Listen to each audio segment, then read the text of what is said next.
আকাশবাণী কলকাতা স্থানীয় সংবাদ পড়ছি সুস্মিতা সেন। বিশেষ খবর হলো, আসন্ন বিধানসভা নির্বাচনের প্রস্তুতি খতিয়ে দেখতে নির্বাচন কমিশনের পূর্ণাঙ্গ বেঞ্চ আজ রাতে কলকাতায় আসছেন। সিনিয়র উপনির্বাচন কমিশনারের নেতৃত্বে একটি দল আজ কলকাতায় এসে ইতোমধ্যেই রাজ্যের মুখ্য নির্বাচনী আধিকারিকের সঙ্গে বৈঠক করেছেন। এবারে রাজ্যে মোট ৮০,৭১৯টি বুথে ভোট নেওয়া হবে। আন্তর্জাতিক আদিবাসী ও সাঁওতাল সম্মেলনে রাষ্ট্রপতির প্রোটোকল ভঙ্গের অভিযোগের প্রেক্ষিতে মুখ্য সচিব কেন্দ্রের কাছে বিস্তারিত রিপোর্ট পাঠিয়েছেন। রাষ্ট্রপতির প্রোটোকল ভঙ্গের অভিযোগ নিয়ে কেন্দ্র ও রাজ্যের মধ্যে চাপানুতর চলছে। নানা অনুষ্ঠানের মধ্যে দিয়ে সারা দেশের সঙ্গে এ রাজ্যেও আজ আন্তর্জাতিক নারী দিবস উদযাপিত হচ্ছে। রাষ্ট্রপতি দ্রৌপদী মুর্মু বলেছেন, সমান সুযোগ এবং সহায়তা পেলে মেয়েরা প্রতিটি ক্ষেত্রেই শ্রেষ্ঠত্ব অর্জন করতে পারে। একাধিক কেন্দ্রীয় মন্ত্রীর উপস্থিতিতে রাজ্যের 9টি জায়গায় বিজেপির পরিবর্তন যাত্রা কর্মসূচির আয়োজন করা হয়। বনগাঁ সীমান্ত দিয়ে বাংলাদেশে পালানোর সময় সে দেশের 2 কুখ্যাত দুষ্কৃতীকে পুলিশ গ্রেপ্তার করেছে। আইসিসি টি20 ক্রিকেটের ফাইনালে ভারত প্রথমে ব্যাট করতে নেমে বড় রানের ইনিংস গড়ার পথে। রাজ্যের বেশ কিছু জেলায় আজ বিক্ষিপ্ত বৃষ্টির সম্ভাবনা। আসছি বিস্তারিত সংবাদে। রাজ্যের আসন্ন বিধানসভা নির্বাচনের প্রস্তুতি খতিয়ে দেখতে নির্বাচন কমিশনের পূর্ণাঙ্গ বেঞ্চ আজ এ রাজ্যে আসছেন। মুখ্য নির্বাচন কমিশনার জ্ঞানেশ কুমারের নেতৃত্বে পূর্ণাঙ্গ বেঞ্চের আজ রাত 8:15 নাগাদ কলকাতা বিমানবন্দরে পৌঁছানোর কথা। বিমানবন্দরে মুখ্য নির্বাচন কমিশনার সহ পূর্ণাঙ্গ বেঞ্চকে স্বাগত জানাবেন রাজ্যের মুখ্য নির্বাচনী আধিকারিক মনোজ কুমার আগরওয়াল ও অতিরিক্ত মুখ্য নির্বাচনী আধিকারিক অরিন্দম নিয়োগী। আগামীকাল 9ই মার্চ সকাল 10টা থেকে দুপুর 12টা পর্যন্ত নির্বাচন কমিশন এ রাজ্যের স্বীকৃত রাজনৈতিক দলগুলির সঙ্গে বৈঠকে বসবে। রাজারহাটে আয়োজিত ওই বৈঠকে বিজেপি, বিএসপি, সিপিআইএম, কংগ্রেস, আম আদমি পার্টি ও এনপিপি সহ জাতীয় স্তরে স্বীকৃত 6টি এবং তৃণমূল কংগ্রেস ও ফরওয়ার্ড ব্লক সহ রাজ্য স্তরে স্বীকৃত এই 2টি দলের প্রতিনিধিদের সঙ্গে বৈঠক করবেন বলে রাজ্যের মুখ্য নির্বাচনী আধিকারিক মনোজ কুমার আগরওয়াল জানিয়েছেন। Preparation for the assembly election কেমন আছে এখানে ওটা মূল্যায়ন করার জন্য নির্দেশ দেওয়ার জন্য মিটিং আছে। যেখানে সাব এনফোর্সমেন্ট এজেন্সি যেটা আছে, ডিওস আছে, এসপি আছে, পুলিশ কমিশনার আছে, এদের সঙ্গে সবাই সঙ্গে মিটিং আছে। প্রেস সঙ্গে মিটিং হবে। 8টা রেকগনাইজড পলিটিক্যাল পার্টিজ আছে, ওদের সঙ্গে মিটিং হবে।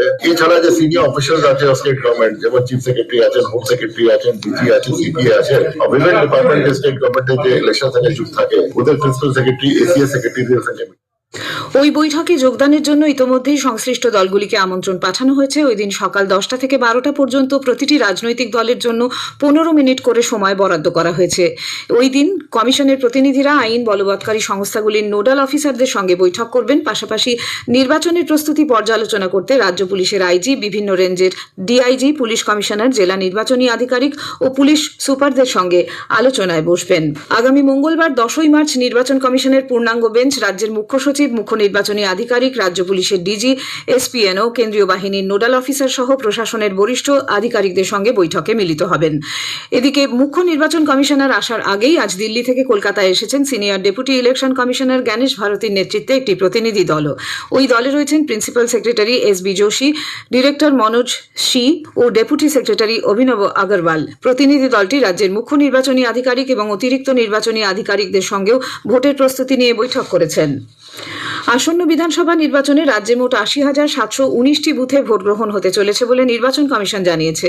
বিশেষ নিবিড় সংশোধনী বা এসআইআর প্রক্রিয়া শুরু হওয়ার সময় রাজ্যে বুথের সংখ্যা ছিল ৮০,৬৮১টি। পরবর্তীতে এর সঙ্গে নতুন করে ৩৮টি বুথ যুক্ত করা হয়েছে। নির্বাচন কমিশন সূত্রে খবর, এই নতুন বুথগুলির বেশিরভাগই বহুতল আবাসন বা হাই রাইজ ভবনে তৈরি হয়েছে। এই ৩৮টি নতুন বুথ যুক্ত হওয়ার ফলে রাজ্যে মোট বুথের সংখ্যা ৮০,৬৮১ থেকে বেড়ে দাঁড়ালো ৮০,৭১৯।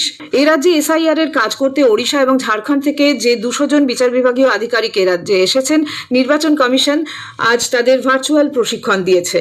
বিভিন্ন জেলায় নিযুক্ত এ রাজ্যের কয়েকশো আধিকারিকের সঙ্গে তারা কাজে যোগ দিচ্ছেন। কমিশনের পক্ষ থেকে তাদের বিভিন্ন জেলায় থাকা খাওয়া সহ অন্যান্য আনুষঙ্গিক ব্যবস্থা করা হয়েছে। শিলিগুড়িতে আন্তর্জাতিক আদিবাসী ও সাঁওতাল সম্মেলনে রাষ্ট্রপতির প্রোটোকল ভঙ্গকে ঘিরে তৈরি হওয়া বিতর্কের প্রেক্ষিতে মুখ্য সচিব নন্দিনী চক্রবর্তী কেন্দ্রীয় স্বরাষ্ট্র সচিবের কাছে রিপোর্ট পাঠিয়েছেন।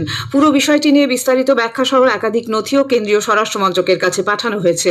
রিপোর্টে ঘটনাক্রম, প্রশাসনিক পদক্ষেপ এবং সংশ্লিষ্ট সিদ্ধান্তগুলির কারণ ব্যাখ্যা করা হয়েছে বলে জানা গিয়েছে। ওই রিপোর্টে মুখ্যমন্ত্রী কেন অনুষ্ঠানে উপস্থিত ছিলেন না তারও বিস্তারিত ব্যাখ্যা দেওয়া হয়েছে।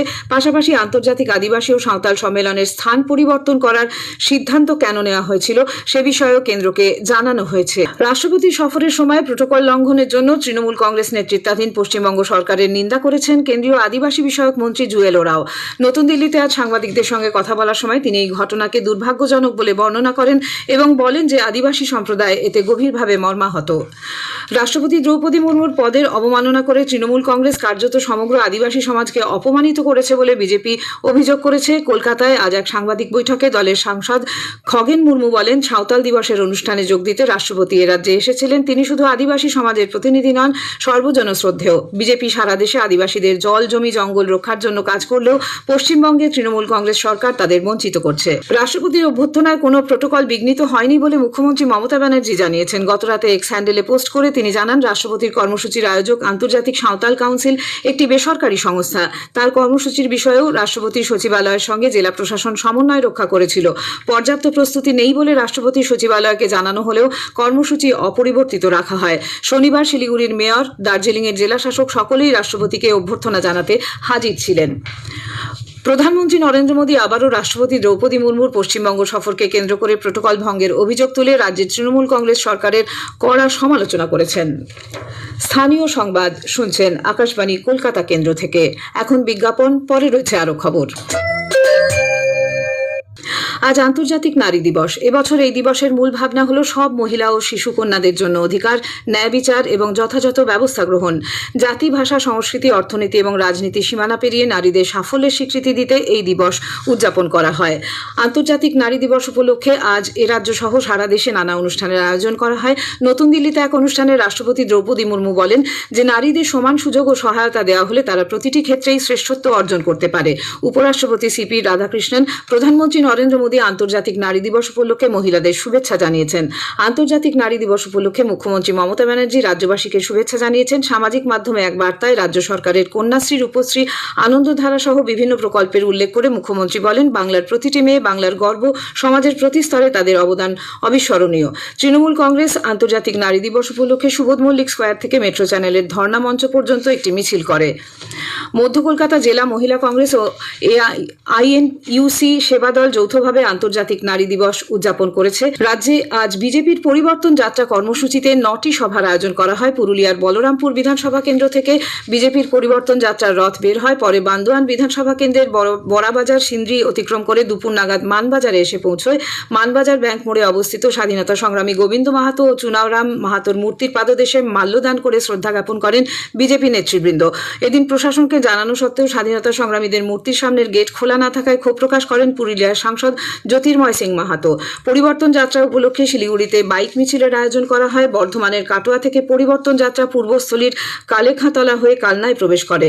কালেখাতলা বাজারে সভা অনুষ্ঠিত হয়। সভায় বিজেপির প্রাক্তন রাজ্য সভাপতি সুকান্ত মজুমদার বলেন, এই পরিবর্তন মানে শুধু দল বা মুখ্যমন্ত্রীর পরিবর্তন নয়, তৃণমূলের নেতারা বালি, কয়লা, মাটি লুট করেছে, এমনকি মেয়েদের সম্মানও লুট করেছে। তাই এমন পরিবর্তন দরকার যে পরিবর্তন মানুষের মধ্যে প্রকৃত বদল আনবে, মহিলারা সুরক্ষিত থাকবেন। কেন্দ্রীয় ক্রীড়া ও যুব কল্যাণ মন্ত্রী মনসুখ মান্ডাভিয়া দেশের যুব সমাজকে বিকশিত ভারত নির্মাণে নেতৃত্ব দেওয়ার জন্য আহ্বান জানিয়েছেন। অনুষ্ঠানে কেন্দ্রীয় মন্ত্রী ভূপেন্দ্র যাদব বলেন, ভারতের ইতিহাস গঠনে পশ্চিমবঙ্গের যুব সমাজ গুরুত্বপূর্ণ ভূমিকা পালন করছে। উত্তর 24 পরগনার বনগাঁ সীমান্ত দিয়ে বাংলাদেশে পালানোর সময় সে দেশের 2 দুষ্কৃতীকে গ্রেপ্তার করেছে রাজ্য পুলিশের এসটিএফ। নির্দিষ্ট খবরের ভিত্তিতে অভিযান চালিয়ে বাংলাদেশের পটুয়াখালী বাসিন্দা রাহুল ওরফে ফয়জাল করিম, মাসুদ এবং ঢাকার আলমগীর হোসেনকে গতকাল গ্রেপ্তার করা হয়।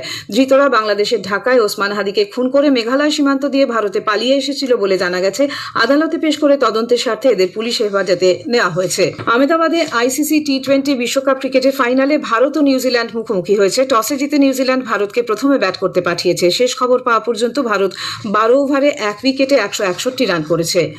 দক্ষিণবঙ্গ ও সংলগ্ন ওড়িশার উপর অবস্থিত ঘূর্ণাবর্ত এবং বিহার থেকে ছত্তিশগড় পর্যন্ত বিস্তৃত নিম্নচাপ অক্ষরেখা ও বাতাসে জলীয় বাষ্পের পরিমাণ বেশি থাকায় আজ রাজ্যের বেশ কিছু জেলায় বিক্ষিপ্তভাবে বৃষ্টির সম্ভাবনা রয়েছে। ঝাড়গ্রাম ও পূর্ব পশ্চিম মেদিনীপুর, কলকাতা, উত্তর দক্ষিণ 24 পরগনা, বীরভূম ও মুর্শিদাবাদ জেলায় আজ বৃষ্টির সম্ভাবনা রয়েছে, কোথাও কোথাও বজ্রবিদ্যুৎ সহ বৃষ্টি হতে পারে।